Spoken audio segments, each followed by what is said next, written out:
তারই পাশাপাশি আমরা পার্ক সার্কাসের ছবি দেখাচ্ছি। আজ খুশির ঈদ, সকালে পার্ক সার্কাসে ঈদের নামাজ।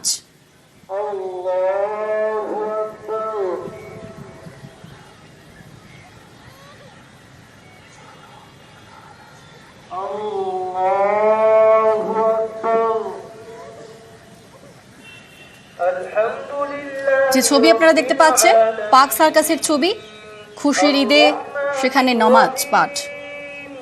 আমাদের সঙ্গে রয়েছেন প্রতিনিধি সোমরাজ। সোমরাজ,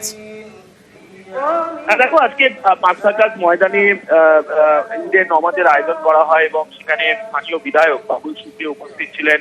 বাবুল সুপ্রিয় উপস্থিত থেকে সবাইকে ঈদের শুভেচ্ছা জানান।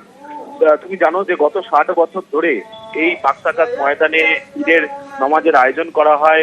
বহু মানুষ তারা আসেন ঈদের নামাজ পাঠ করতে এই পার্ক সার্কাস ময়দানে।